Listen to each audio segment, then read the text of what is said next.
requirement every single time we appear on camera.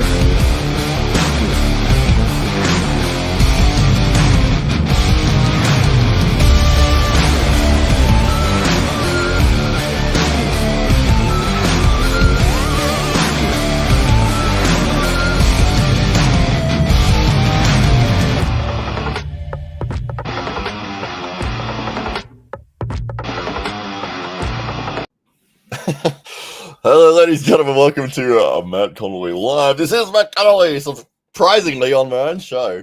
The double biceps, it has to be done every single time we appear on camera. We are appearing on camera right this minute. The man to my left, but could be to your right, depending on what side of the screen you're looking at. It is not Dave Stockbridge. It is a Dave, though. It is none other than the legend himself, Dave Schell. Welcome to the show.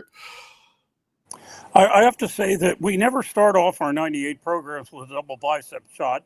Yeah, we're not quite there. No, I just realized when I was watching the intro, there's like 12 double bicep poses. So I was like, well, if it works, it works. Mm-hmm. So, yeah, it is in the contract. It's a legal requirement. It has to be done. Got to keep the lawyers happy, dot the I's and cross the T's and all the rest of it. Spoomies Asses Creamy is in here. He says, what? ... up? Question mark. All right, thank you, Spurries. And the Drew is here as well. He says, James. Oh, yeah. Well, there you go. He's giving away the secret names of everyone here. Yes, so Dave. Yeah, the Drew's all over the place. He shows up with us regularly on a weekly basis. And in fact, if we're on more than one night, he shows up on both of them. Oh, absolutely. Yeah, the guy's on every single live stream that is around. It's crazy. It doesn't matter what time or what channel. It's like you could find the most obscure, like Hungarian arm wrestling channel, like training session, and the Drew's in there. Yeah, I would have possibly had an opportunity to, meet him. Unless my memory's failing, and at my age, somewhat as it is, I think Drew is actually in Las Vegas. Yes. And I was supposed to be in Las Vegas this week myself for a fraternity convention, but it got rather expensive, and I thought, I think I'll pass. But yeah, they're starting out there and just off the strip as of tonight. Oh, fantastic. Yeah, I went to Vegas many years ago now, 17 years ago, for 3 nights. Absolutely amazing place. I would have needed a month there, I think, at least, to be able to see even a quarter of what was available. It was just, there were so many things there. It was unbelievable. We didn't realize just how many things there were to do. We landed in the airport, you're walking through the terminal, and on the wall, all the way through the terminal, is just poster after poster after poster of what shows you can see. And it's like, oh, I want to see that. Oh, David Copperfield. Oh, Penn and Teller. Oh, this, it's like, oh, I want to see that. Oh, this. Yeah, so it was overwhelmingly the amount of stuff that was there. It was yeah, and then you don't even have to go to the casino to gamble, since they have the the slots in the the convenience stores or the gas stations, and you name it, all over the place. Absolutely. The Drew says that he can't hide from the Drew. No, he's everywhere. Every arm wrestling video, you'll see the comment there, the algorithm boosting comment from the Drew. Great job. Yes. So you've been to Vegas, obviously. Yeah, there was a fraternity convention actually back in 2005, and we were out. They ran us downtown one of the nights, but we were actually out in a casino in Red Rock Canyon, which was considerably less expensive than being on the Strip. And so basically, of course, I'm one of these people that I tell people I don't gamble because I know math, but what the odds are, which are definitely not in your favor. But it was kind of interesting because here in the eastern states that have casinos, generally you cannot get on the casino floor unless you are at least 21 years old. Whereas out there, the hotel we were at had the rooms, and the meeting rooms were on opposite sides of the hotel, and you had to walk through. It was designed that you had to walk through the gambling floor to get from your sleeping room to the meeting rooms. Mm-hmm. And of course, being a fraternity conference, it was the majority of the people were not 21. But so it was an interesting, different situation. IFA runs into that at some of their casinos. We've been at a casino for the U.S. Nationals for the last 3 years, and 2 years ago or 3 years ago they were at a casino in Joliet, Illinois, and they could not have juniors at the tournament. Now the last 2 years we've been at the same Hollywood casino, as a matter of fact, but in Dayton, Ohio, and there they have a back door that you can get into the meeting, the areas where we have the tournament without going through the floor. So they've been able to add the juniors again. Oh, fantastic. Yeah, that's amazing. We had a similar issue here a few years back with the Australian Armwrestling Federation. They ran their nationals, and it used to be there was a different law. They had changed the law after they'd made that booking, and it was like 18 or under, you can't go on the premise at all. Whereas prior to that, I believe you could go in certain areas like restaurants and that sort of stuff, but you couldn't go into the gaming area. But yeah, they changed it so that if you're under 18, you couldn't go in. So they had the same issue with the national tournament where anyone who's under 18, were like, well, you can't actually go on the competition because you can't enter the building. So yeah, it's a tricky situation. Well, and that's the thing too. You say under 18. In many respects, here we are in the quote land of the free, home of the brave, and a lot of our stuff you have to be a higher age limit.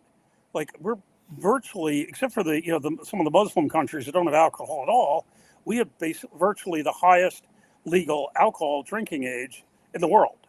Yeah, at 21. Just about everybody is 18, 19, or in many cases some of the Europeans considerably lower. Yeah, it's interesting that I don't know the reasoning behind why it's higher in the United States as opposed to the rest of the world. Did you have any insight on that? Well, we have currently the busybody, the busybody vote. Of course, we did have national prohibition for a number of years. Of course, that was 70 years ago. Or longer. Actually, I take that back. 90 years ago it ended. But, and the only reason I know that is because actually my doctoral dissertation involved alcohol, specifically national prohibition. But I think possibly part of it is, I think, the religious angle. Not that I'm saying you people are a bunch of heathens over there in Australia, but we probably, we do have more churches in the United States than any country in the world, because of the, split, all the denominations. And I suspect probably a lot of it is probably that, religious influence. It probably is. Yeah, we still have similar things affecting businesses and stuff here in Australia. Up until I was about 25, shops were not open at all on Sundays. Like no shops. And so Saturday was just crazy because everyone would be at the shop trying to get all their groceries and everything all at the same time. And even now, they allow shops to trade on Sundays, but only from 11 a.m. till 5 p.m. Well, yeah. And at one time we had the states had different ages, and the feds basically browbeat them into, national government browbeat them into all making it 21, because how they get away with it is so much money is funneled through the national government that the national government cannot say to Pennsylvania, you have to raise your drinking age to 21. Of course, we always were at 21 in Pennsylvania, but say New Jersey, for example. But what they can say is, unless you raise it to 21, we will not give you X number of dollars. And so they basically browbeat the states into that. Because at one time, most of the states surrounding, surrounding Pennsylvania were lower. And of course, in some of them, it got really ridiculous, where Maryland, just to our south, was 18 for beer and wine, but 21 for the hard stuff, which I guess, on the theory that you can't get drunk on beer, you got me. I don't know. Yeah, of course. Ridiculous. That doesn't make any sense, but okay. Spermy's Ice Cream, he says, can you imagine 17-year-olds blasted out of their minds on whiskey with access to all those guns? Mm-hmm. Yeah. Oh, absolutely. Well, in fact, that's we have the voting age. They browbeat everybody to come down to 18, and similar with, well, we passed an amendment to the Constitution Mm. in part because the theory being that you can't drink, but you can go off to Vietnam, and that was in the early 70s when Vietnam was very active, and so they managed to get that down to 18 to vote. But even now, if you're in the military, having served a tour of duty in Iraq or Afghanistan, and you come back, you bloody well better not go to the local bar and try to have a beer. Yeah, you gotta go. You gotta go to Vietnam if you want to do that. Yeah, I can't trust you for that. It is an interesting difference. But yeah, 21 to be able to drink alcohol, it seems like everyone ignores that law from what I could see. Yeah. So I think the purchase of alcohol it can be the only hurdle, really. But it looks like people don't have any issues getting drunk if they want to. Mm-hmm. Yeah. David Jansen is here. He says, "Hey Matt, hey, good to see you, Dave." We are on with another Dave Schell, who's one of the legends of the arm wrestling scene in the United States. And Spermy's Ass is Creamy says, "Thank God the drinking age is highest in the United States." He says that I joined the Canadian military at 18. I could drink legally until I was 19. I couldn't drink legally. Probably means could not drink until you couldn't. Yeah. We say we kind of interpreted that. We don't know, like Canada's 19. That's a weird one. Mm-hmm. Yeah, ridiculous. And everything. Like I say, and I've noticed that the Brits have just lowered the voting age, or in the process of lowering the voting age to 16. Really? Yeah, which is basically all we need is 16-year-olds helping elect parliament. But God help us. I always am of the opinion that if you're going to vote, that you should pass some sort of test to say that you understand who the people are and what you're doing, because most people go in there like, I don't know, and they just tick something and leave. It's quite amusing. Although voting is mandatory here in Australia and not in America, obviously. Which is not uncommon. I mean, there are a number, of course, here. It's entirely voluntary. Thank God, because there's some people that don't bother to vote. That, quite frankly, I wouldn't want them anywhere near a ballot box. But yeah. Well, one thing that surprised me, I found a lot about this with the 2020 election. I wanted Trump to win, and there was so much controversy about the vote and the count and whether it was rigged or not. But when they said that you don't have to show ID to vote, I was like, so you could just say you're anybody? Like, how does that work? Oh, absolutely. And you can you need it for everything else. You cannot get a room at the No-Tell Motel for in the afternoon without showing an ID. Well, maybe the No-Tell Motel would. Certainly Motel 6 does not let you get a room for the night or anybody else without showing ID, and then they take a picture of both sides of it. And in fact I walked into a fireworks store. I was buying somebody some fireworks to illegally ship off to Connecticut. We kind of laugh that the New York people and Connecticut people have to come to Pennsylvania for fireworks, but we have to go to them to get the legal pot. But so I walked into this fireworks store. I'd never bought fireworks before in my life, and they wanted ID, and I said, "I'm 73." I thought, what the hell? Well, they had to take the whole thing down, and then you had to sign a waiver where you attested, where you swore to the fact that you were not a member of any organization that was on the U.S. State Department's terrorism watch list. And I thought, oh, yeah, right. Al Qaeda will walk into the store and say, oh, shit, I can't buy anything. I can't sign this. But I'm like, oh, cut me a break. That's hilarious. Oh, yeah. No. And then you got the fireworks. They work out all right? Yeah.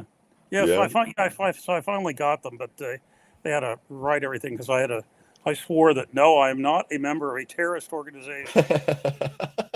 Well, it's like the immigration forms when you're going through to the United States, and it says on there, like, are you a terrorist? Yes or no? It's like, well, now after 19 years, we are finally going to be able to leave our damn shoes on.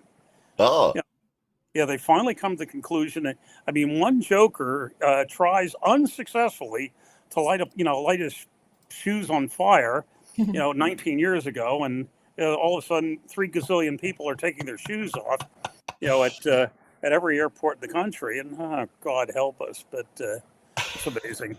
I wanted to ask about your involvement with arm wrestling. Like, how did you get started in the sport of arm wrestling? Well, I'm heavy now, but I was grossly overweight for most of my adult life.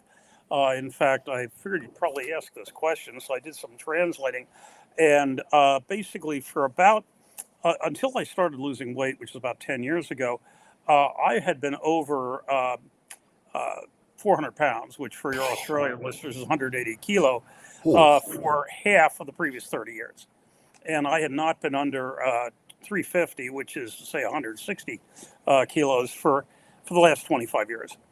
Wow. And I lost weight, gained weight, lost weight, gained weight. And I finally successfully, a good friend that is into bodybuilding, but is also a consultant for bodybuilders and weight loss and whatever. And so I was working with him. Basically, I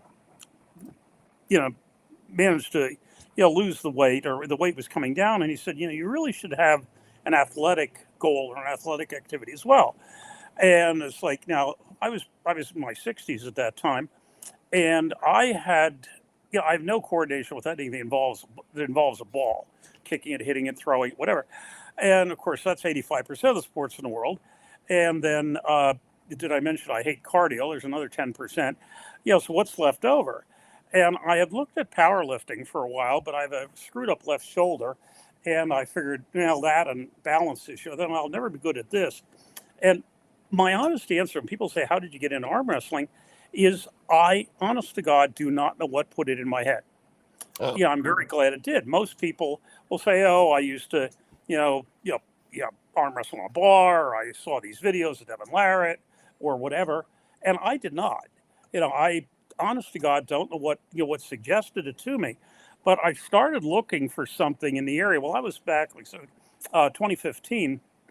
And when we had what we used to call a Northeast message board, which was a online thing. You'd go on and see where events were coming up. And I went on there a couple of times. Is there anybody in the Allentown, Bethlehem, Eastern area, Eastern Pennsylvania? Got no answer. It was pretty much that method of checking up on things was dying by then. So I went to a couple tournaments and said the same thing. Anybody know of anybody locally? And couldn't find anything. Finally, in 2017, I went to a tournament, or was going to go to a tournament. Something popped up on Facebook, and I said, I think I'll go and watch. Well, Mike Ondrovic the Younger, saw this and said, hey, if you're going to go to this tournament, I said I was just going to go and watch.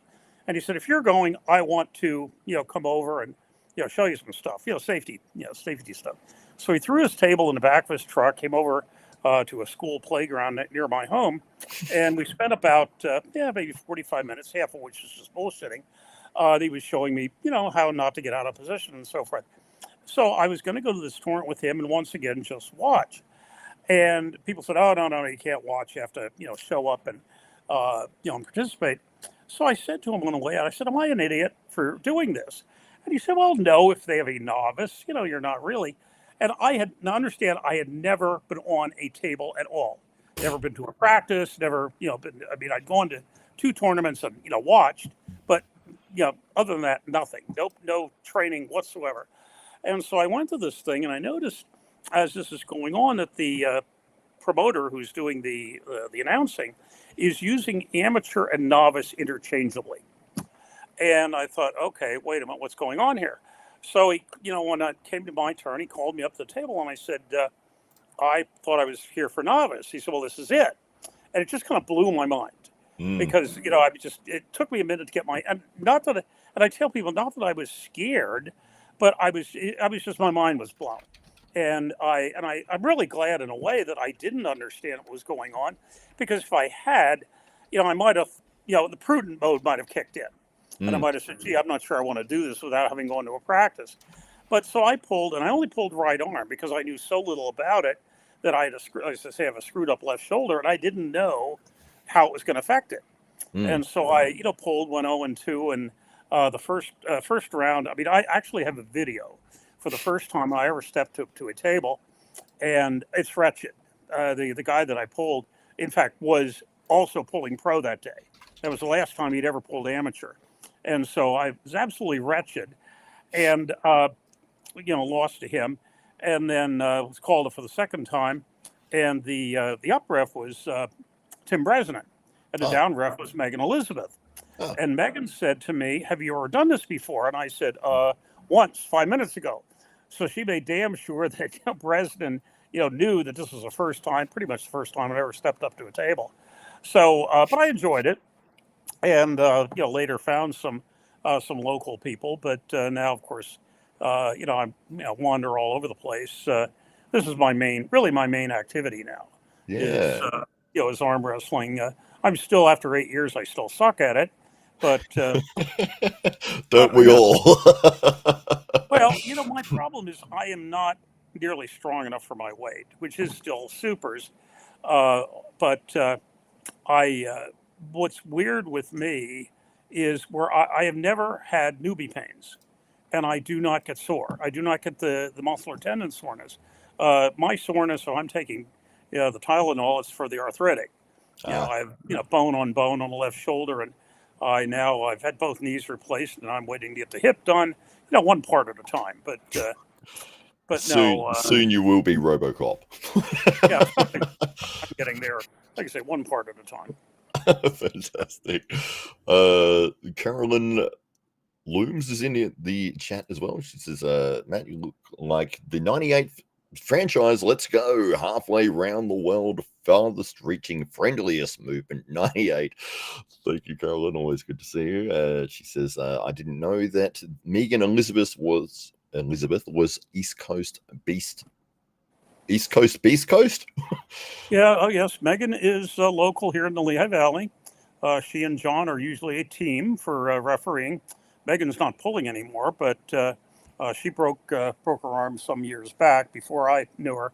But hey, that's no excuse. I broke mine too, and here I am. But and I see Ryan Grondin's in the chat saying, "Who the hell are these two guys?" Who? But, Who is it? That's Ryan. Grondin. I know, I was just joking. Yes, great guy, Brian Grondin. I think he does a tremendous job, and one of the hardest working guys out there. I mean, the funny thing is he comes across like he would be sort of like what's that comedian's name? That Seth guy. Anyway, he seems like he would be like a lazy kind of guy. But he does so much, and he's creating stuff for 98 constantly, and he's doing podcasts, and great efforts from him. He has been he basically screwed up his shoulder on at work a little over a year. Actually, it's been over a year now, and they did the operation, screwed it up. They have to give him another operation, but he's really been on workers' comp for 15 months. And really, he's our full-time unpaid employee, for 98. So he really has the time to, do a lot of that. And but yeah, very, very busy. We kind of kid about it that, of course, he has managed in his activity to annoy some people who, who say, "Oh, I like 98. I just hate Ryan." Yeah, bullshit. Whatever. But it was kind of funny. I was at the Sit Down Nationals this year, where, in fact, Megan and John were at that, and we were sitting dinner with Jeff Hale, and Jeff said, "Oh, I didn't know you were 98." I said, "Well, Ryan is really, the main person." I said, I think I can honestly say I'm his sidekick," and I kind of laughed. I said, "It's kind of like the yin and yang. I'm the good part." And Megan started laughing, but whatever. But no, Ryan does an excellent job that people don't recognize how much time he puts into it. They really don't. Absolutely. Yeah, I mean, he's created 98% arm wrestling Facebook groups for basically every country in the world. I know he's done every state in the United States. he's always putting stuff up, making content, doing the podcast. So yeah, tremendous to see that, because it does help arm wrestling, the sport, grow, because more and more people are going to find it from, maybe they just stumble across his account and they're like, what's he talking about? Arm wrestling. Oh, okay, let's have a look. And they may fall down the rabbit hole and get involved in the sport. So it's just those little things. We've had so many people come to the club here in Adelaide that have either found us through watching Devin Larratt on YouTube or on Facebook. They might have seen Schoolboy or that sort of thing. And then they might have a look at, well, let me look up arm wrestling for South Australia and see if there's anything here. And it's like, yeah, we've got a club and got, 50 people. Come on. And we're really in a very good, where Ryan and I live about a little over an hour apart. He's in the western suburbs of Philadelphia, and I'm about an hour north of him. But we really have so many groups here that honestly, I could hit a practice within, say, 2-hour radius every night of the week, except Friday. I have to go a little bit farther on Friday, a little bit longer on Friday. But there's something every night, going on, and then something every weekend. And actually, this weekend, talking about building the sport, we have a tournament going on in Cherry Hill, New Jersey, just over the river from Philadelphia this Saturday. And it's actually two things combined. It's a tournament, but before that, we have a first-timers. And by that, we really do mean first-timers. And what Ryan has been doing there is advertising it on a lot of non-arm wrestling sites, sports, things, and just out there to say, hey, get yourself here if you want to give it a try. We were at the same location, which is a PJ Wheelhands. I'm not sure if you have them over there, but it's a bar, restaurant, wings, that sort of thing. And we were there for a tournament last year, and we didn't have any women show up except Sue Fisher, and she wasn't employed. She's helping run it. And so we ended up with recruiting the 7 waitresses to, that was our women's event. And some of them, I guess, they had some, I don't know, maybe bad blood is too strong a word, but, okay, she chipped me out of a tip, 2 weeks ago. So there was some tension, let's say, among some of the girls. And so, in short, they really went at it. We had seven waitresses, going at it. They were covering for each other. Okay, I can't take care of that table now. I have to go pull. But it was really, it was interesting. That's fantastic. We had a similar thing happen. We ran a tournament a few years ago, the first tournament that I ran, and I wanted to have a women's division. We just didn't have enough people to be able to justify it. But luckily, on the day, a lot of the girlfriends of the guys who'd come along sort of came with us, and we managed to convince enough people to come in and have a women's class. But yeah, it's definitely a difficult thing, and you really feel for them as well. We've got one of our club members, Franch McGee, who is a very, very good arm wrestler and really wants to get opportunities to compete and all that. But it's so difficult when you put an event together, because it's like, well, there's you and that's it. There's no one else you can compete against. So it can be very difficult. But, he is a real troublemaker. In fact, you might want to avoid looking at the chat at the moment. But with his, latest, comment about, how handsome your beard and whatever. But yeah, that's it. Absolutely. Yeah, Brian, the ultimate troll. Yeah. Mm-hmm. This is nice. A nice comment. I'm getting lots of nice comments here. This is fantastic. Obzins33 says Matt has the look and the voice. Thank you very much. That's appreciated. I did copy Ryan Bowen's voice, so that is what you're hearing now. Yeah. My voice is completely different, but when I go on air, I have to do Ryan's voice. That's a great. The similarities with the way that we speak. It always amuses me when people get it wrong. Like I'll play a small little audio clip to someone and say, "Was that Ryan or was that me?" And they're like, "Well, that's clearly you." I'm like, "It's not me." Well, depending on how I log on to our Friday night thing, sometimes it comes up with the same symbol as his rather than my face. And whenever I comment there, I will put Schell : and then my comment to make sure that this one's me, but the others were not. Absolutely. There we go. Matt will be in the USA soon. I will. 1 week from today, I will be in Miami, Florida. So I'll be there for a couple of months, which is very exciting. I'm going to be staying with my amazing girlfriend over there. So Ryan says, let's kidnap him. No. So Spermy's answers, Creamy says, unlike your beard, Ryan, which smells like Matt's balls. Thank you very much. That's great. There we go. And Ryan says that his beard smells like Cheeto dust. Which is not surprising. There you go. And he also says that many sounds like he's from London, according to the voice. Oh, Matt sounds like he's from London. Yes. Yes. Did you see that when we had MG on the 98 show? I think it was last week, the week before. And I came on and she's like, you sound like you're from England. And I was like, and Ryan goes, yeah, he is. And she's like, I knew it. I knew I could tell accents. I know I'm an expert. My friend's from Scotland and I can tell. And he's like, whereabouts in England do you think he's from? And she's like, probably from Liverpool. And he's like, that's right. You're absolutely correct.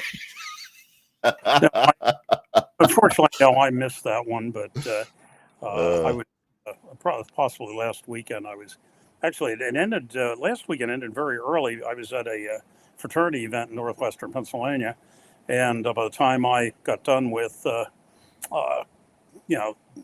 Friday evening activities, it's like, well, where is he?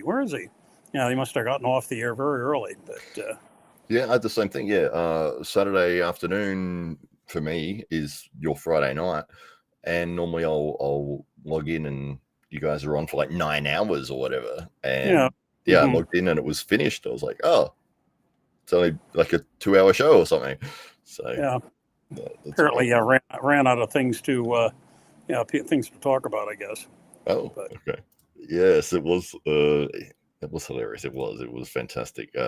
Todd Threet came on as well, and he said, so you could pick the difference between an Australian accent and an English accent? And she said, oh, absolutely. And he says, I'll bet you 1 in 4 chance that you're completely wrong.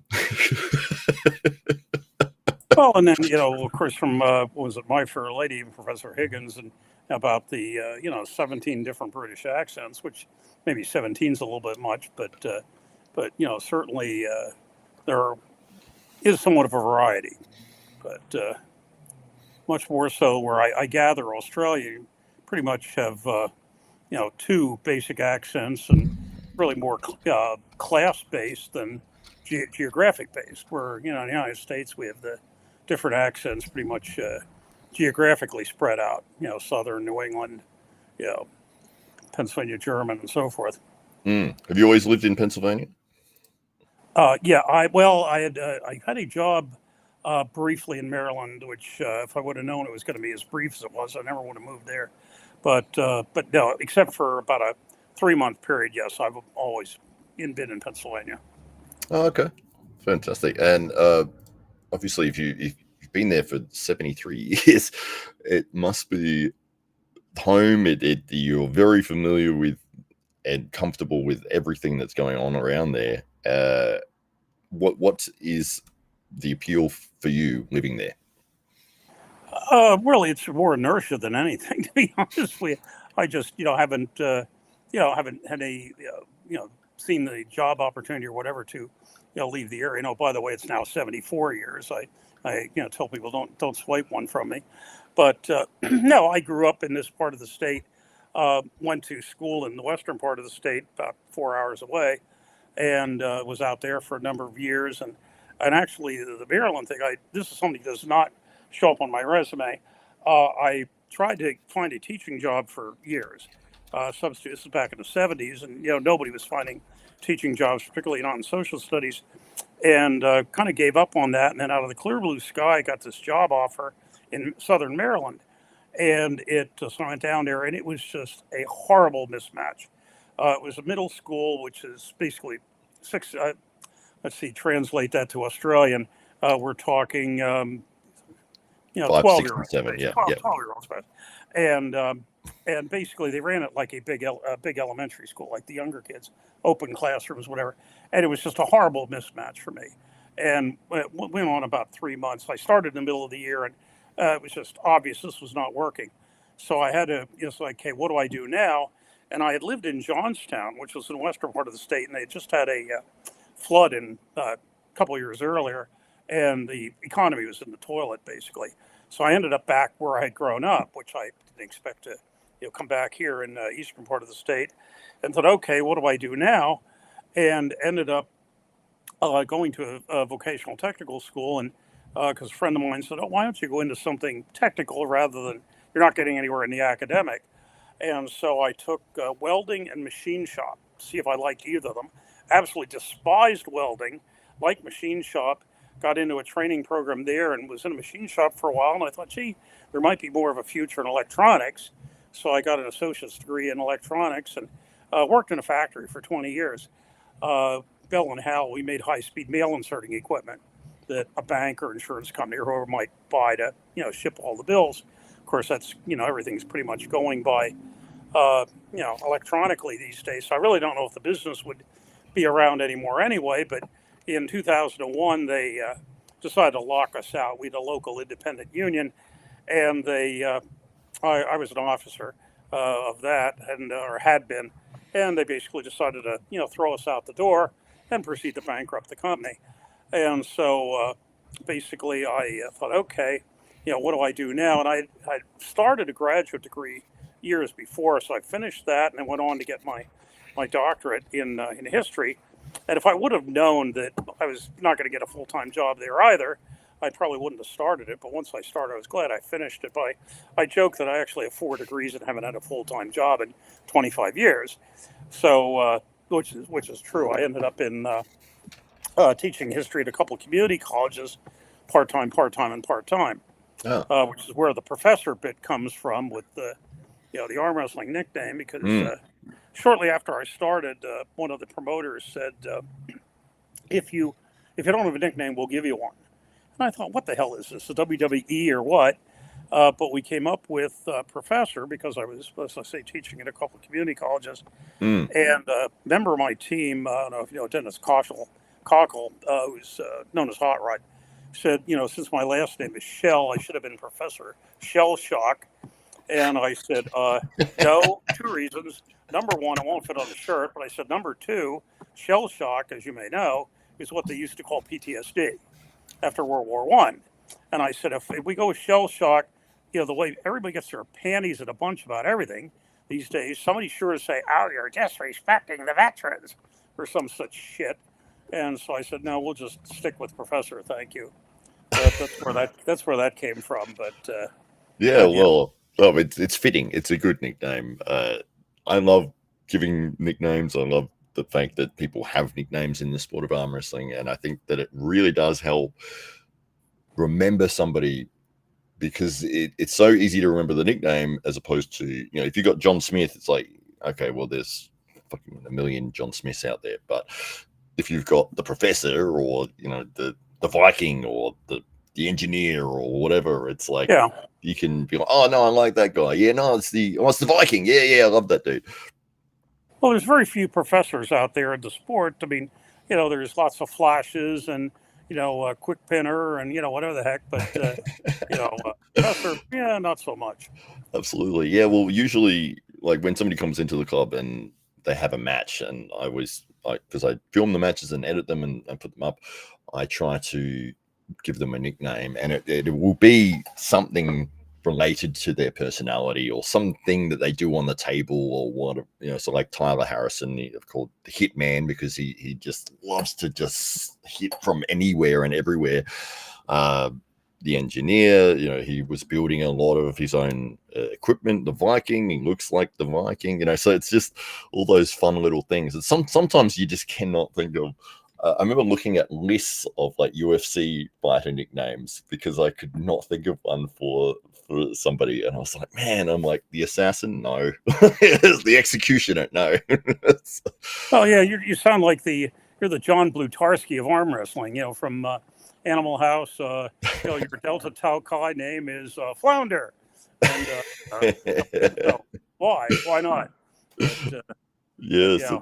So, when you went to the tournament for your first tournament, it was a novice tournament. So you went 0-2. Did you get an opportunity to get on the table and do some pulling with people after the event had finished?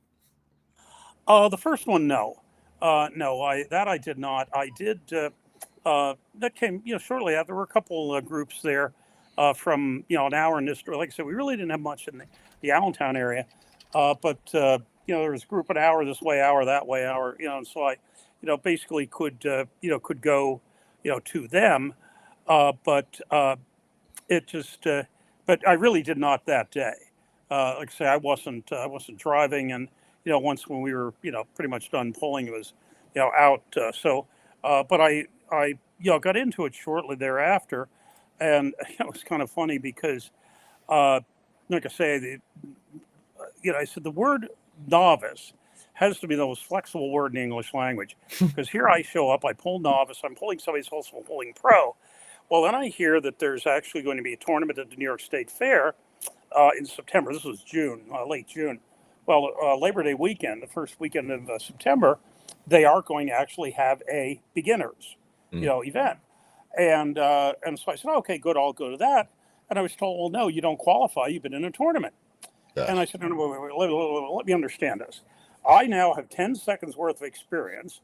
I pulled with somebody who was pulling pro the same day, but because of my 10 seconds worth of experience, my 0-2 record, I no longer qualify for beginner. And they said, that's right. And I thought, oh, for God's sakes. And so I thought, okay, what the hell? So I went to that. And actually, a lot of the guys that were there in the beginners category at that tournament were not beginners. Right, of They course. were, basically, and that was actually my third tournament, because I figured, what the hell, if I'm not a beginner anymore, I'll go to another tournament, which I did in August. And there it was it was a smaller tournament. It was Arms of Steel in Pittston, northeast PA. And the one guy said to me, you realize you're pulling for third. And I said, what the hell are you talking about? Only 3 people in the class. And so anyway, you're going to come up and get your medal.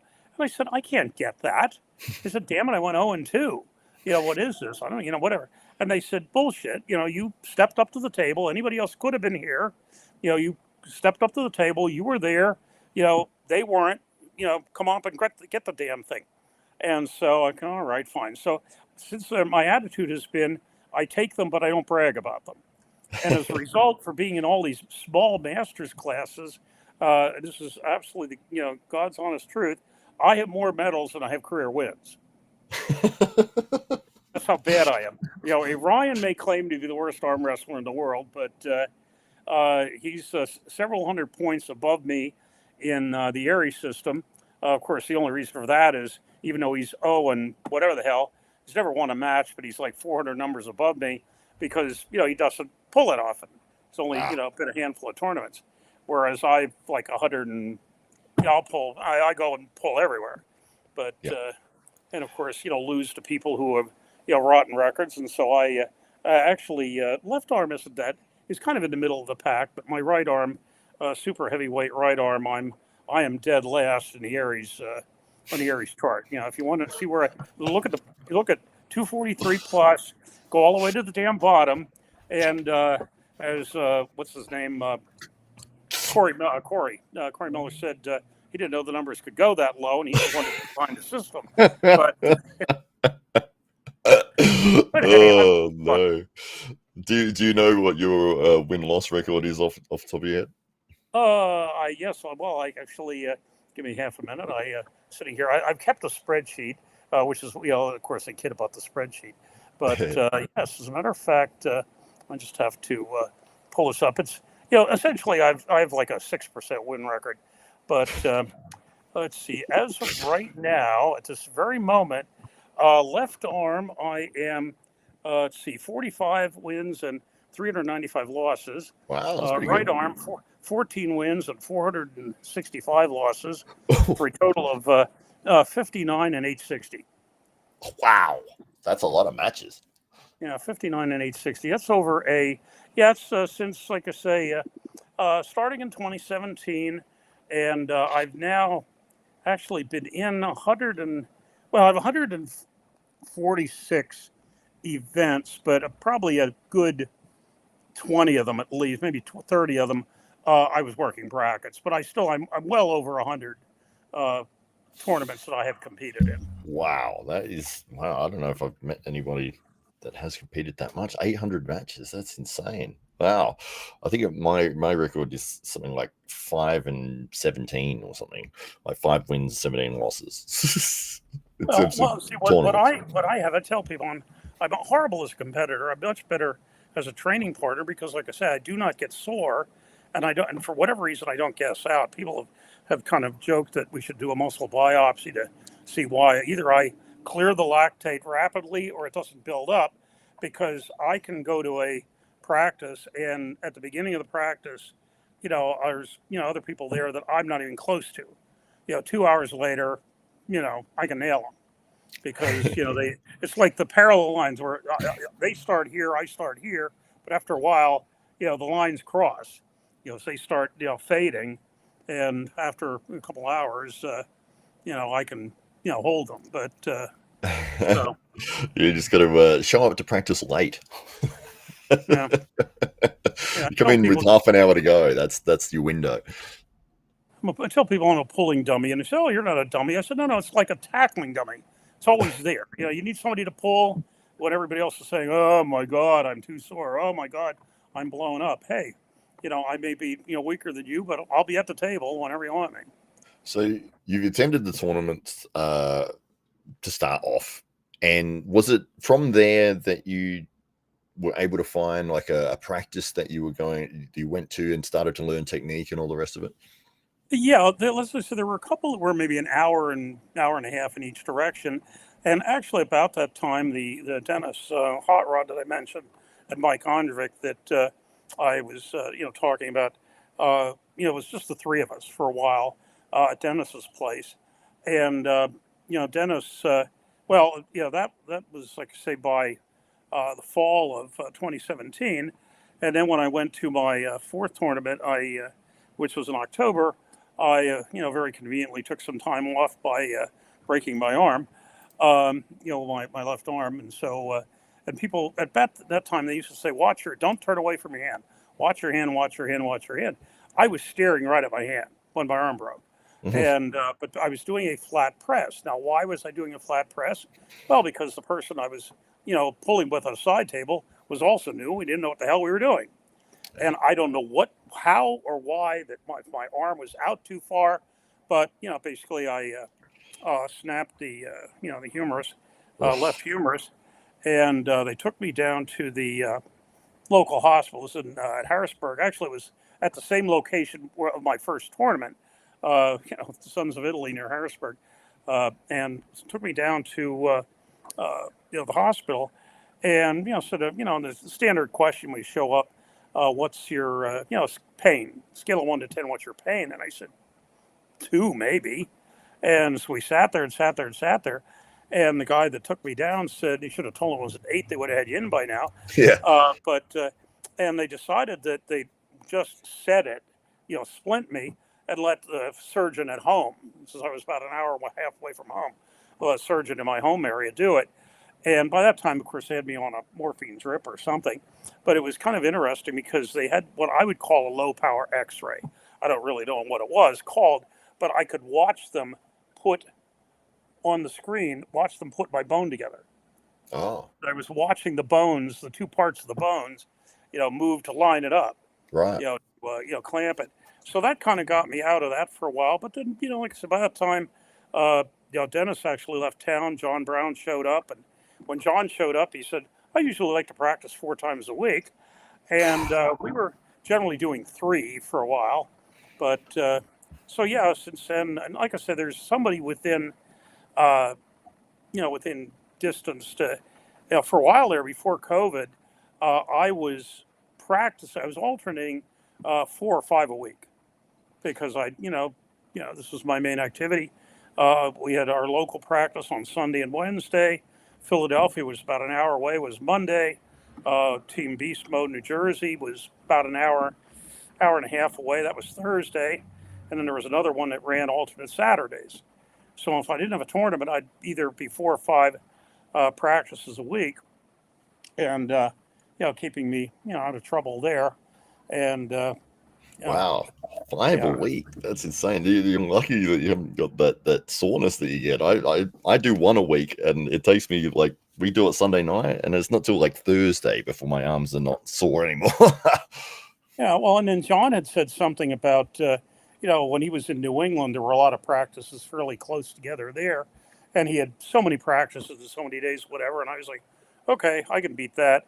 And so I made the effort and actually had 11 practices over 10 days in 5 states. And that was in December of 2019. So that's one of my nutsiness records. That is ridiculous. That's insane.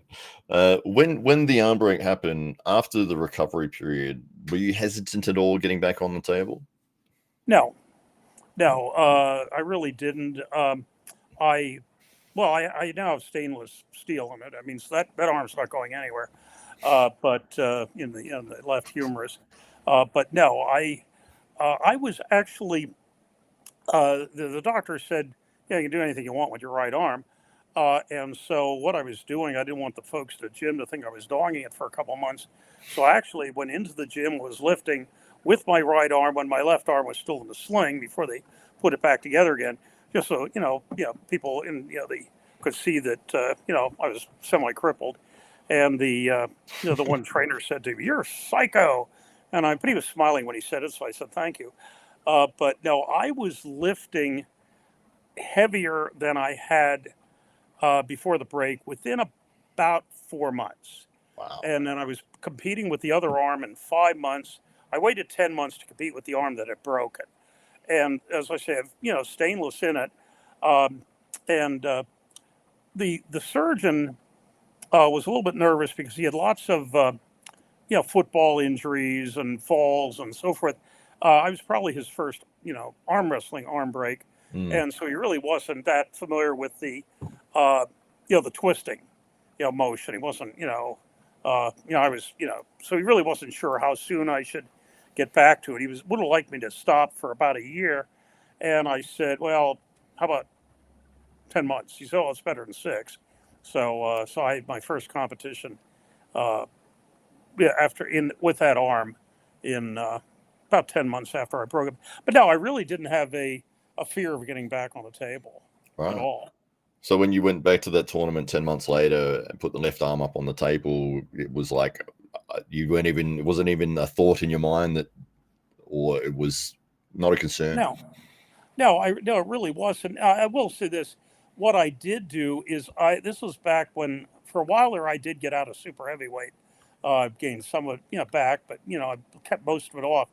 But I picked this particular tournament because I was not pulling supers, and everybody knew me, and so people, well, quite frankly, people knew how weak I was, so they didn't have to slam me to crush me, and so so I was in that sense, I really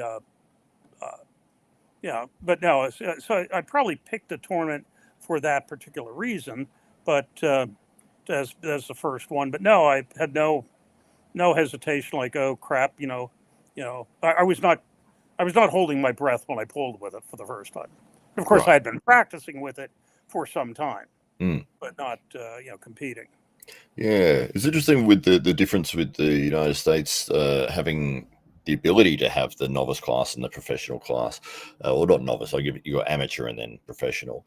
But yeah, in Australia, because the sport is not at that level where we have enough competitors to be able to do that, you do enter a tournament and you're likely to run up straight up into one of the top guys in the country, and it can be daunting, which is why I always think it is great when promoters put together beginners classes or novice classes, first timers, because it does give you that opportunity to get in and go against somebody who isn't just going to destroy you because they've got 10 years of experience and they know exactly what they're doing and you have no idea.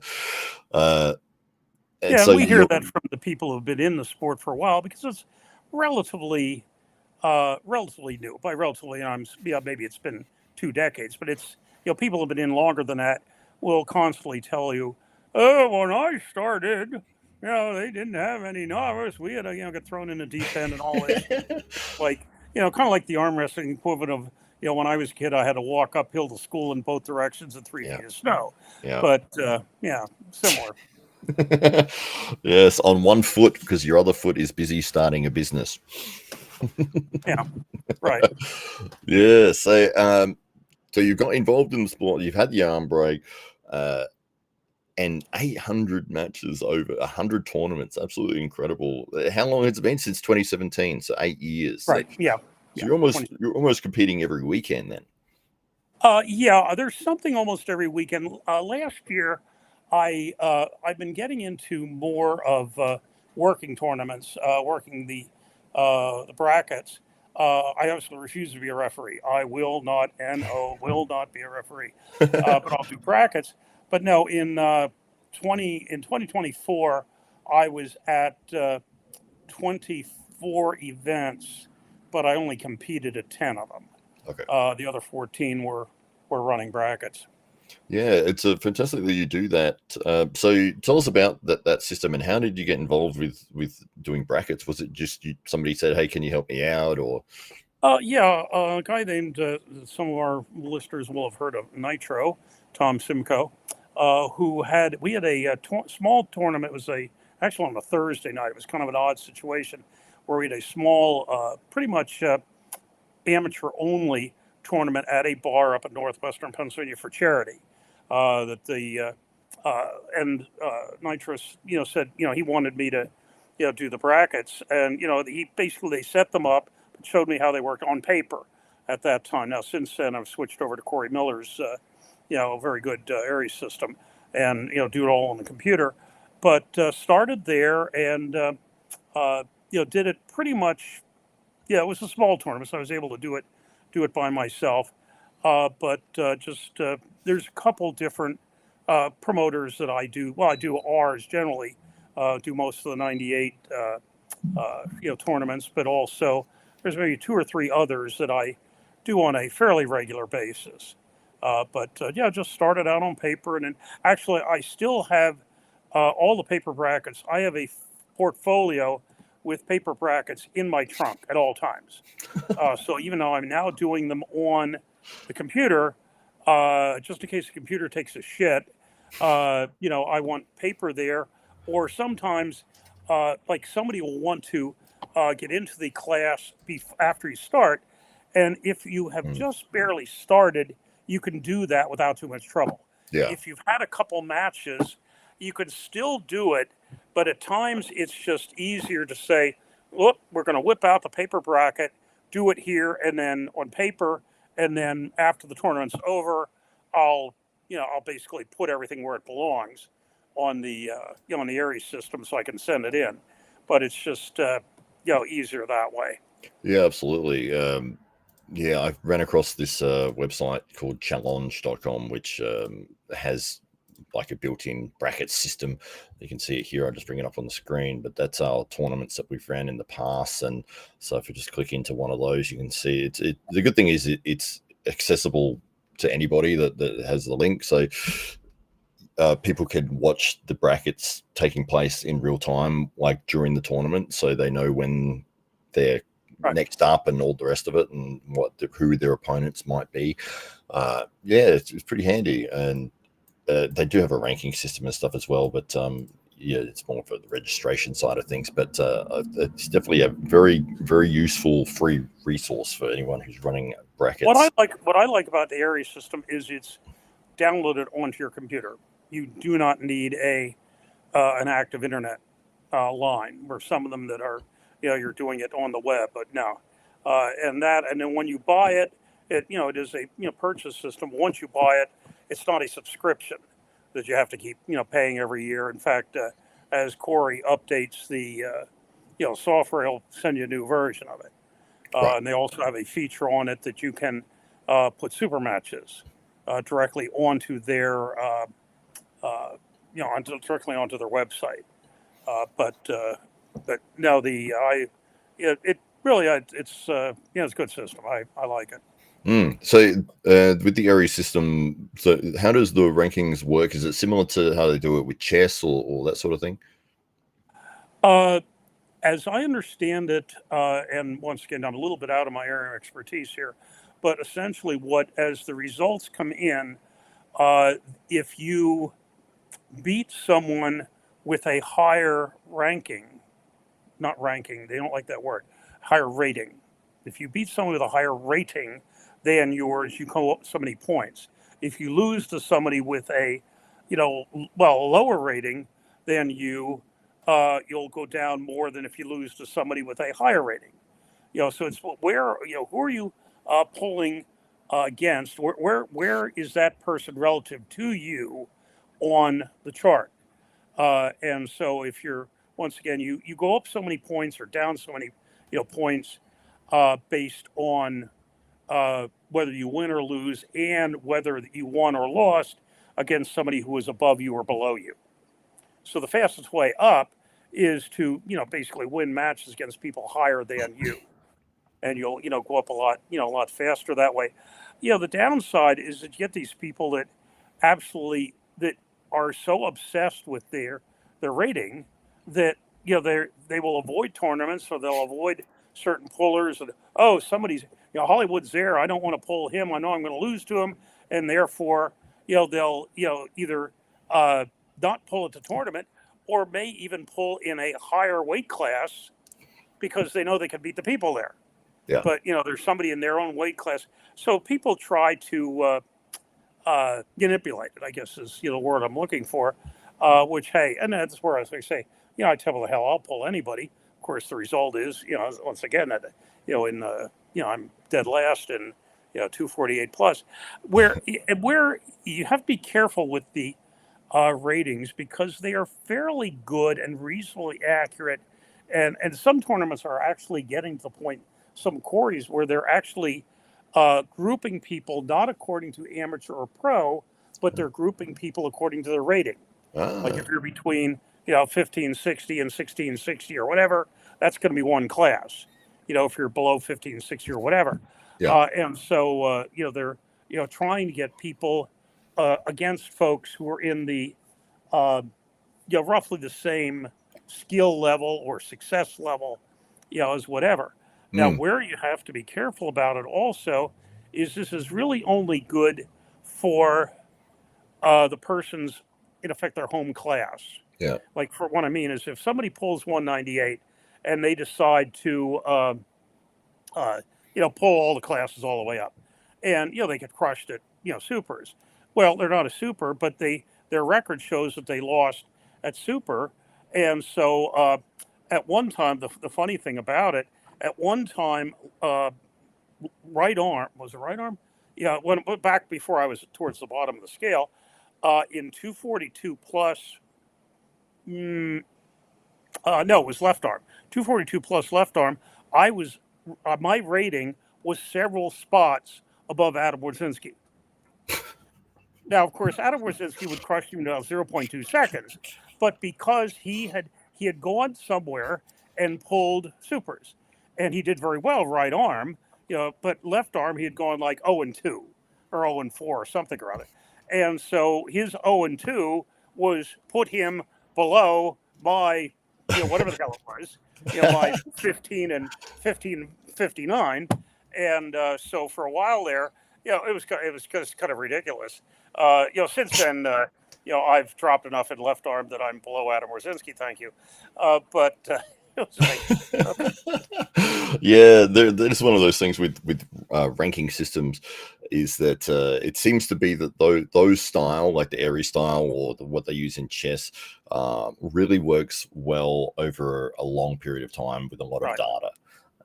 Whereas they cringe whenever you call it a ranking. It's a rating, because ranking, suggests, like, and people obsess over this, like, oh, I'm in the top, 50, I'm in the top 30, whatever, and it's not what they're wanting to design it for, to be okay. You're in the top 10, and this is why, but people do, and some of our states here are much more obsessed with that, with state rankings. Pennsylvania, not necessarily, but Ohio, they obsess over it. Virginia, obsess over it. West Virginia, I think they, basically it's like, people are, they want to be able to say that I'm number 3 at this weight class in Virginia, and they're challenging number 2 and, whatever. So depends on what state you're in as to, yeah. It is funny, the manipulations that people do for the ego purposes, isn't it? It's like, oh no, I'm not going to pull that tournament. I might lose. I might drop down one spot. It's like, yeah, well, if you do, then that's probably accurate then. Yeah, it's ridiculous, but they absolutely do. But yeah, have you seen? Have you had any instances of people deliberately losing? I'm sorry. Have I had a? What was that? People who have deliberately lost a match. I have heard of it. I can't say. Yeah, well, actually, I will say that yes. I mean, occasionally, but what they'll usually do it for, and at times they try to disguise it. But they will deliberately lose because they want somebody else to get a trophy. Yeah. I mean, it kindly meant, but not really. It's usually, and occasionally there are people that will lose deliberately for a teammate who is in a much better position to bring home the gold than they are. And I can see that they'll lay down it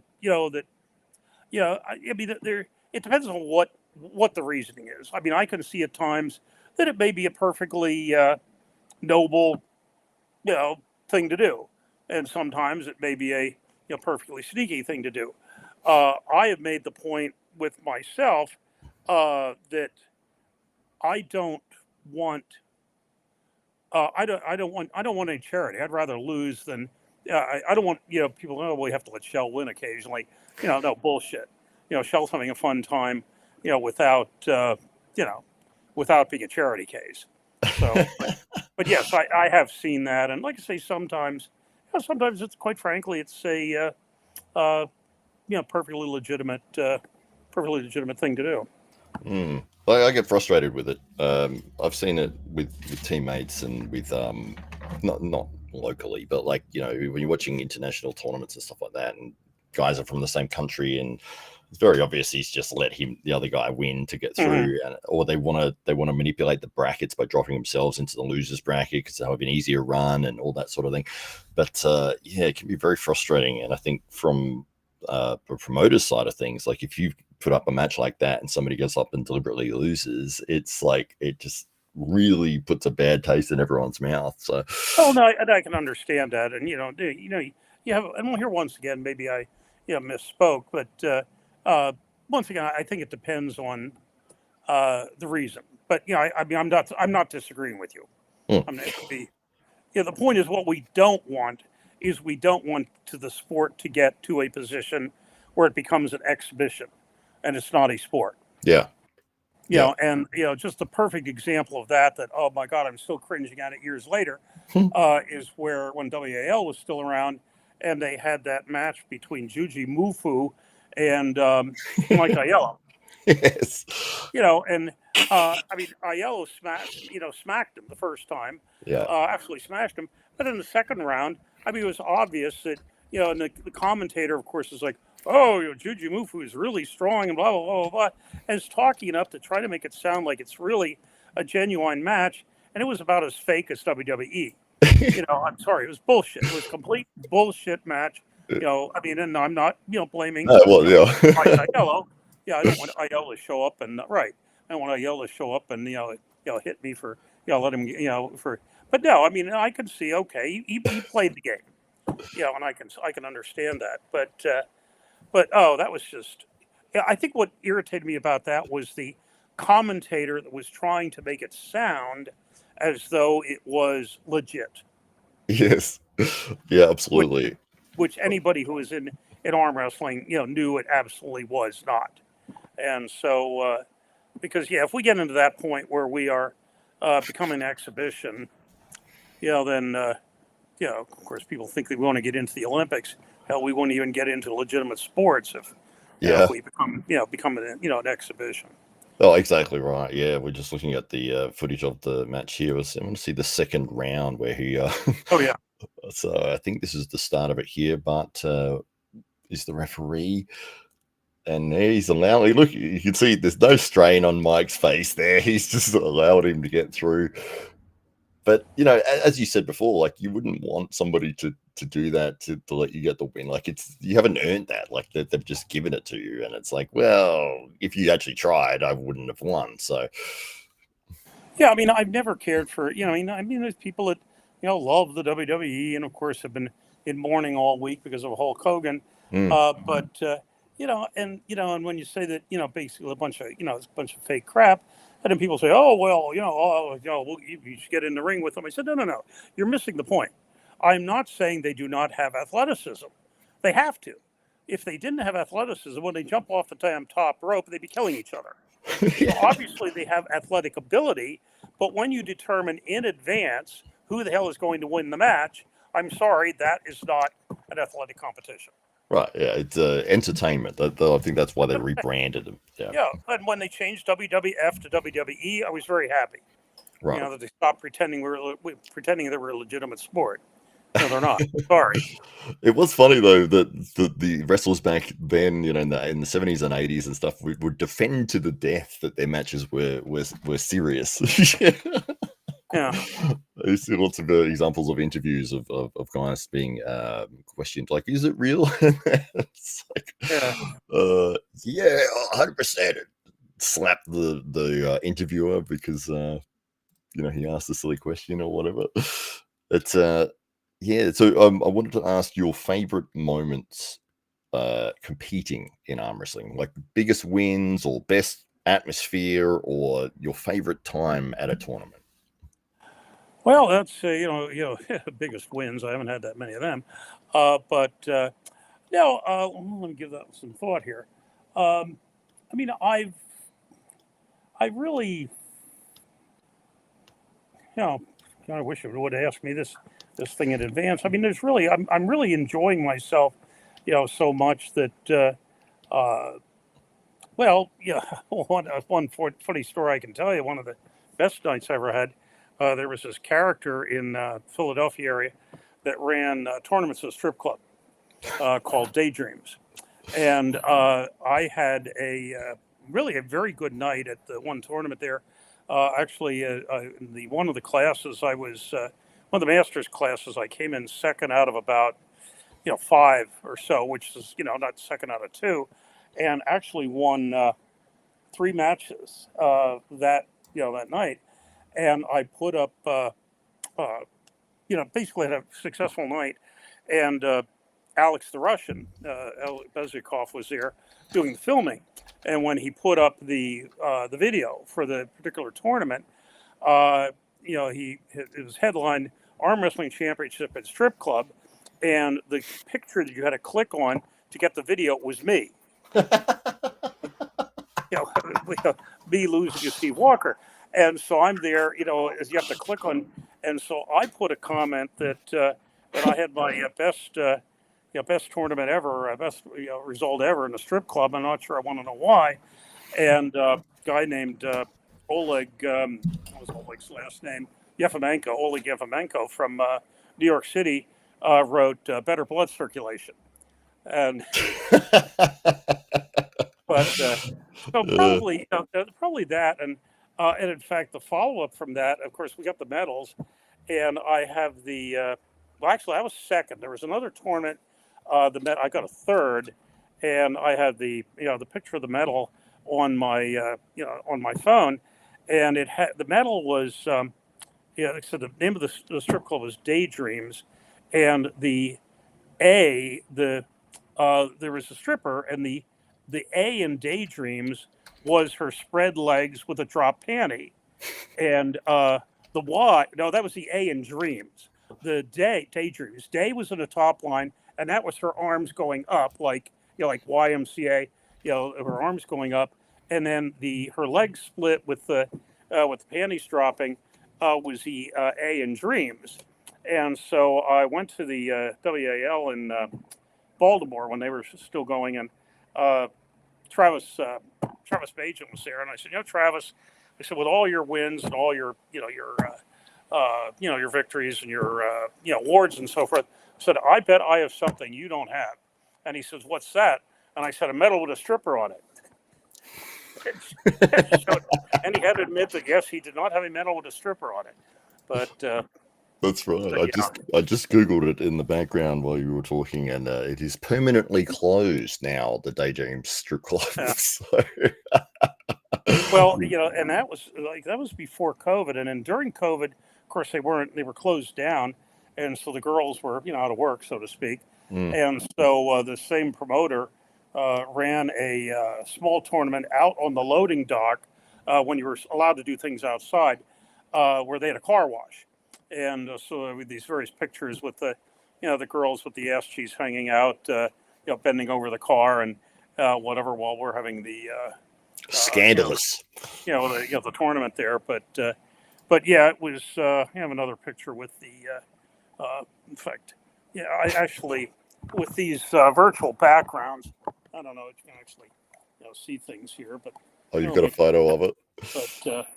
Well, I'll read through the comments while you're having a look for it there. Karen Loom says, whoa, it's the X-rated Dave Schell. The Drew chimed in about people deliberately. Oh, there it is, Daydreams. That's the medal. Fantastic. Yeah, we can see that. That looks awesome. So, yes, you're one of few people to own one of those. Yeah, but and the other ones, you really can't see it all that clearly, but the, well, in fact, let's see. I can show you this too. Come on. The Drew says about the people faking the. There's the Armwrestling Championship at the strip club with. Yes, right. And of course, it's your photo that it's like, who's at the strip club? I'm sorry. Yeah. Oh, yeah. Well, and I have actually a follow up to that with tying that in with my teaching.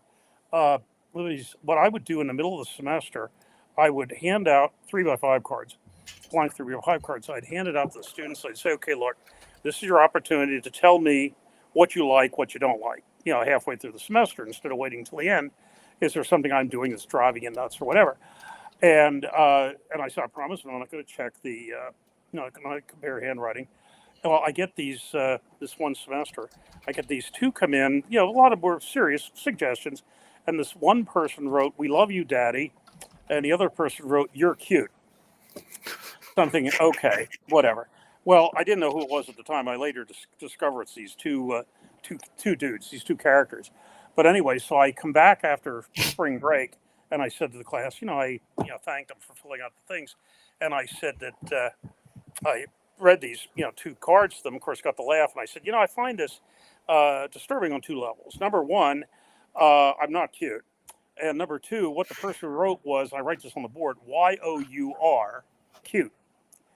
And of course, half the class starts laughing, and the other half the class that doesn't know what to do, and your, is like, duh, what's so fucking funny?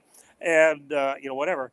So anyway, so I had explained there's between your, and there, and two, and two, and whatever. Next semester, I get this strip club thing, and I come into the this classroom building, and these two characters. I used to see when I go into the classroom. I didn't have them this semester. I finally learned who it was, these two dudes. And so I walk in, oh, wait a minute. I turn around. I said, I have to show these characters the strip club medal. So I showed it to him, and the one dude says, "That's the one under the bridge," which basically is right next to the Tacony Palmyra Bridge over to New Jersey. I thought, here, this dude is not old enough to be in the damn strip club, but he knows where the strip clubs in Philadelphia are. But he's prepared. He's done a lot of research. Oh, yeah.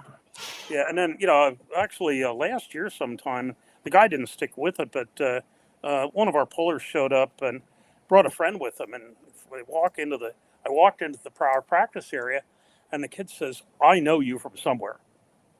And I knew roughly where he was from, so I said, Montgomery County Community College was one of my students. The only time it's ever happened, but, one of my students walked into our practice. was a real hoot. But Oh, right. it was bound to happen eventually. Yes, absolutely. I've got a question here, which is not in the comments, but it was from my girlfriend, actually. She says, uh, ask him what his favorite war in history is and why. Favorite war? Yeah. Oh well, I suppose I'd probably have to go with the American Revolution. But George Washington really deserves the accolades that he gets. But yeah, I'd see if I can come up with something truly exotic for her. But no, I really, I mean, I'm going to stick with the American Revolution because, of course, we weren't supposed to win it. Some of it, took place, fairly close to where I am geographically, and the, Washington. I think a lot of our problems in the United States today is that we've gotten away from the Constitution. We've gotten away from the founders. And quite frankly, most Americans couldn't tell you about American history to save their life. But I'd probably go with that rather than something exotic like the 30 Years' War, the War of the Roses, or something or other. But Yeah, well, the Drew says, ask him which battle in the Revolutionary War he enjoyed being a part of the most. yeah, yeah. Well, yeah, I revel in this. I mean, it's funny because every once in a while, where I'll put up, it's been occasions where I'll put up a comment and criticize somebody, and I'll get these young kids that's like, you're just old and ordering and whatever, and they try to make me feel sad that I'm old. Well, I'm sorry, like bullshit. I revel in the fact that I'm doing this, at my age. I tell them it's a big advantage that I said, for somebody, well, or your age, Hollywood, if you want people to be impressed, you have to show up and do something right. I Right. just have to show up and people say, holy shit, is he still bullying at his age? And so it's really, it's a great advantage that, some people don't have. But we kid about that all the time. And there are people my age that are doing it, but they've all been doing it for 30 years. I finally found a guy that I started at age 66, and finally found this guy in the Philly area named Ash Bassford, and he started at age 70. He's now 75, and I said, I wanted to stay active. It's the only person I've ever found that actually started pulling at an older age than me. Yeah. But as Dave Morocco said once, it's a very age-forgiving sport.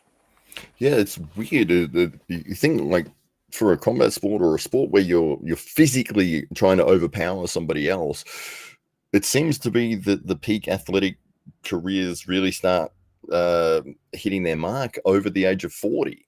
And you look at the top 10 guys in the world, and I'd say the large majority of those would be 40 plus. So it's very strange because you think, most other sports, it's from the maybe 15 to 30 is your window of opportunity for being an athlete. But with arm wrestling, it just seems to be very much later that people really, yeah.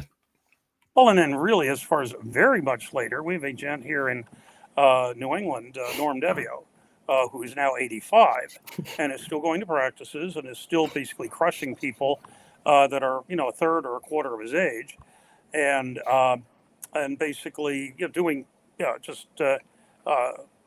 England's one of the few parts. When I go to New England and I'm 74, it's they yawn. It's like big fucking whoop. We got somebody that will see you and raised by 11 years, but Wow. But really, the Drew puts his comment up about 98 will greatly benefit from the passing of Schell, treasure to the community. What they know is, and this we joke about this, that 98 arm wrestling is in my will, but of course I'm not going to tell them how much, but anyway. So. Yeah, you could say it's in the will, and then it's like it's $1. I hope to stick around for a while, but yes. So tell us about the 98% arm wrestling and how did you get involved with it, and where do you see it going? Well, I think it. Well, there's uh, well, a couple of things. Number one, people keep talking about we want to be an Olympic sport. Frankly, I don't think it's going to be done happening in your lifetime, let alone mine. But and I could be wrong, but it is kind of weird that badminton is an Olympic sport, but we're not, Breakdancing. which is ridiculous. But I just don't know until we clean up the drugs. I don't know that we will be. Uh, where it's going, I mean, I think from what I see here is it is a growing sport. I mean, other people are. It seems like we're picking up numbers, uh, and the biggest change I think is that is the super match bit. That at one time it was tournaments, tournaments, and tournaments, and you just in fact Mike Ondrick Sr., who's let's see, how old is he? 70-ish, 70 or 71, is going to have a super match out in Utah in, I think, October, and I forget with who, but it's going to be the first super match in his entire, career. And, he was world champion, back during the Reagan administration. Well, maybe not Reagan, but, 20 years ago. But, I mean, this is somebody that's been, gone to numerous worlds and has done it for decades, has never had a super match. But whereas now it seems that this is what everybody's interested in, and not just at the world level with East versus West, and knuckles up and so forth, with that.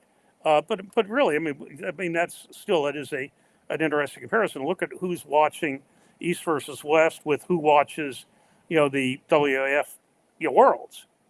That they're just not as not as well known. But even on the local level here, uh, everybody what everybody wants is it's challenge matches, challenge matches, challenge matches, and which of course we're finally getting to the point where we can call them super matches, because for the longest when this first started switching in that direction, folks would they got pissed off. You were calling it a super match because you could not call it a super match unless you were super. Well, no, bullshit. Super match just means the format. I've been in a number of super matches, and I'm certainly not super. But hey, it's just it's the format: best of 3, best of 5, whatever. Best of 11 or best of 20 rather. I had one of those, but didn't do very well in it. But in any event, but no, I think that's one direction we will see much more of that. That it will be the challenge matches rather than tournaments.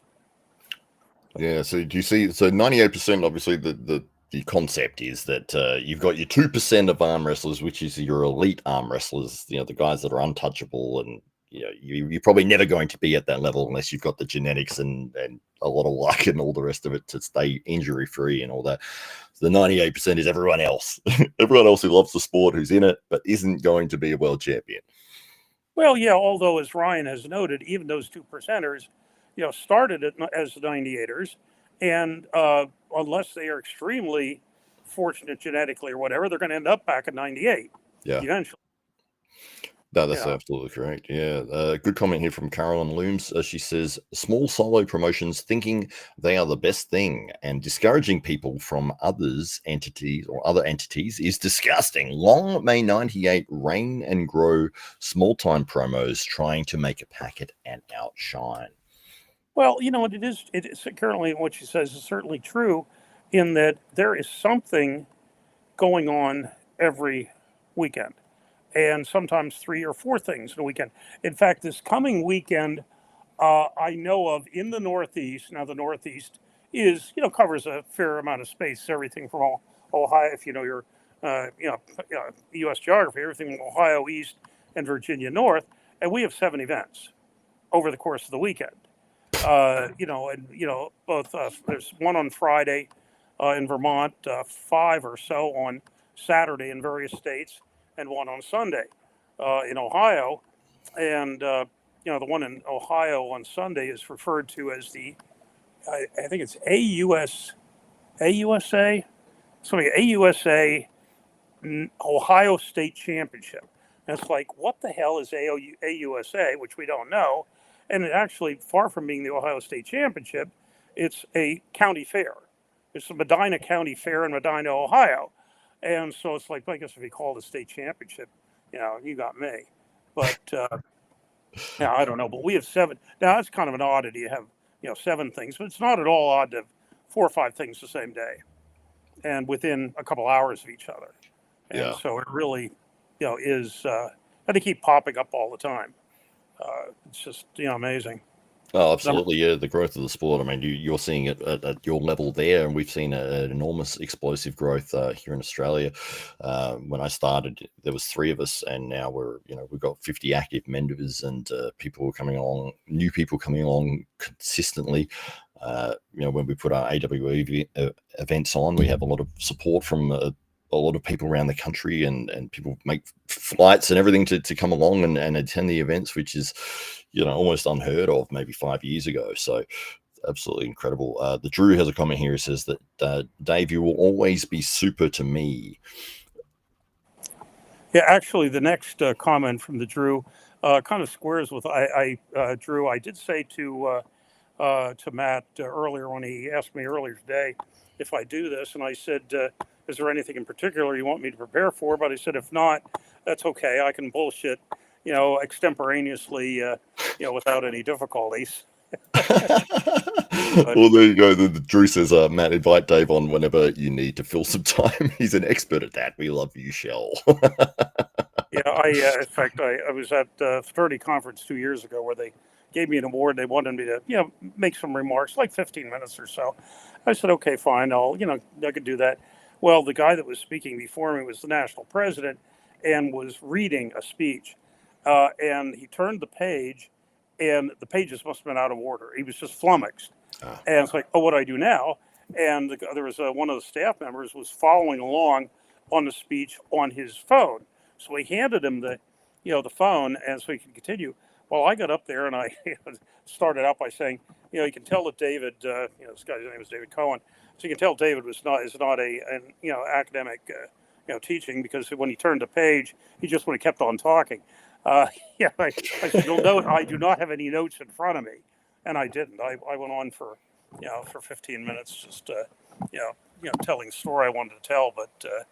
You have to. Well, I'll tell you, if you're in education, if you're good in education, let's put it that way, and I think I was from the ratings, you could, you have to be somewhat of a showman, and actually, in fact, there's a website here called RateMyProfessors.com, where you can go on and basically, say how easy the person is, how hard the person is, what he knows what he's talking about, whatever, and I'm actually still on.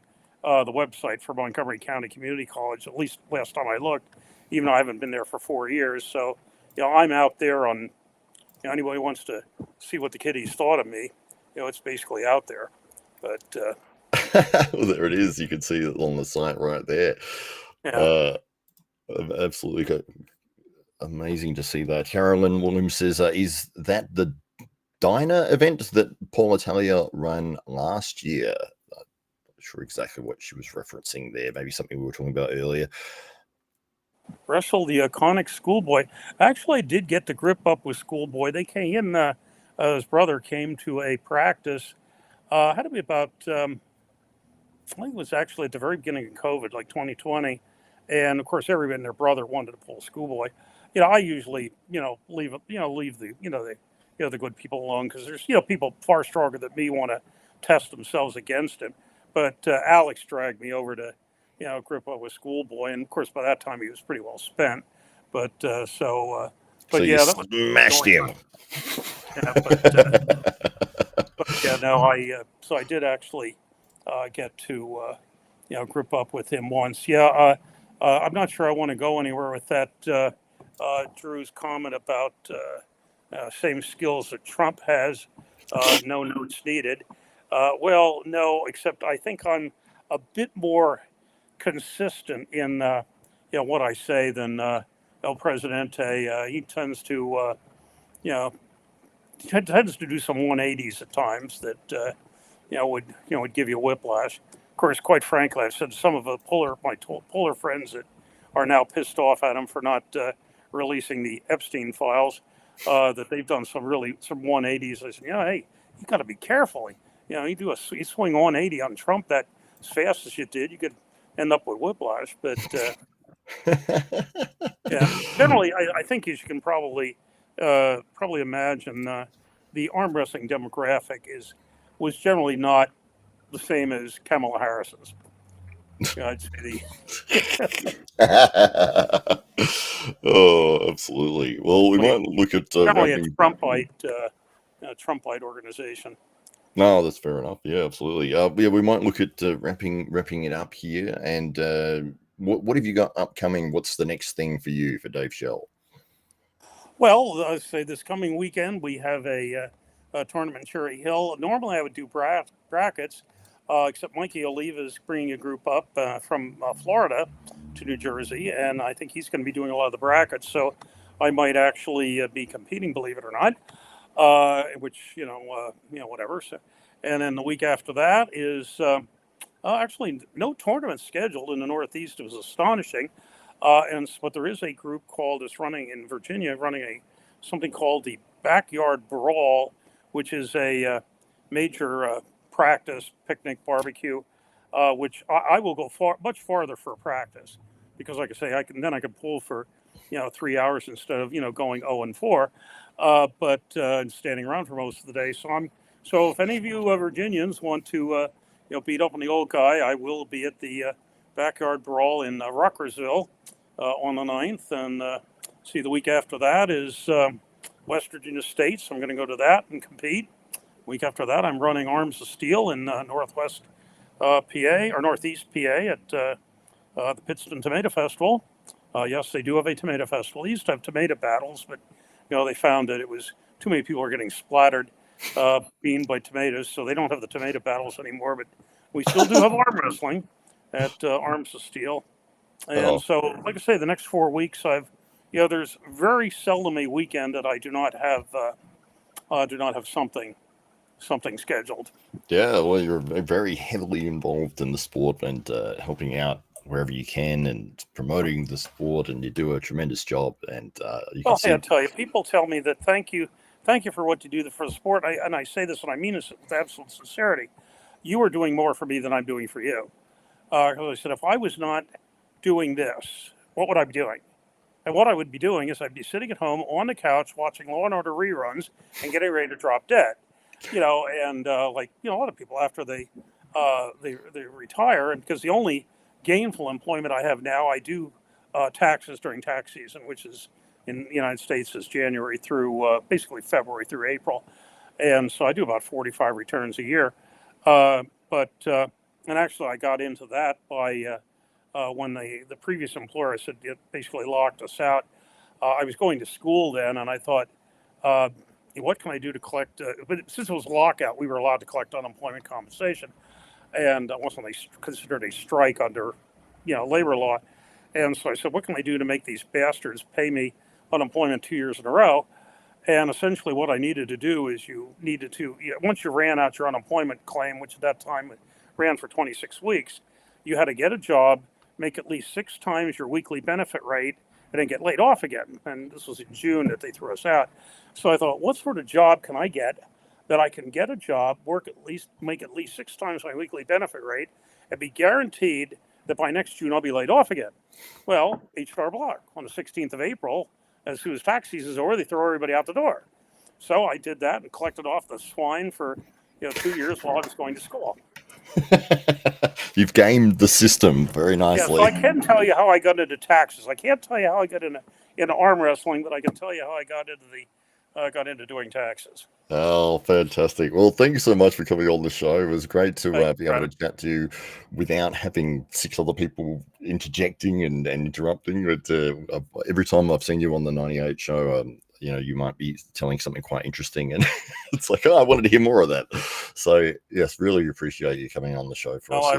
Thank you for having me, and of course we will be on at 8:30 our time, but basically 10 a.m. the next day your time this coming Friday. We probably won't be on till 3 o'clock in the morning because Ryan has to get his ass out of bed to get down and run the tournament in Cherry Hill. Mhm. But and as you know, he falls asleep on the program, let alone have to he's sleep apnea. He refuses to get it treated.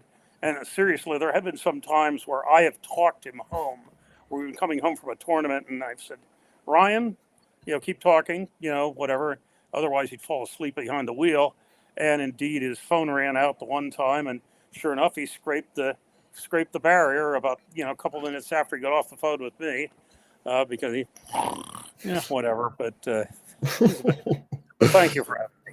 Oh, that's all right. It was fantastic. Thank you, everyone, in the comments as well. Really appreciate it. We had some super chats in there too, which was very, very unexpected and always a welcome delight. So very appreciative of that. Keep an eye out on the 98% Arm Wrestling. They do a fantastic show every Friday night in the USA, and it's on YouTube. If you just search up 98% Arm Wrestling, and if you have a look on Facebook as well, you'll find about 500,000 98% arm wrestling groups, and there should be one for your local area as well, thanks to Ryan Grondin and his hard work. So we'll say goodbye to everyone here, and thank you again for watching, and have a good rest of the day.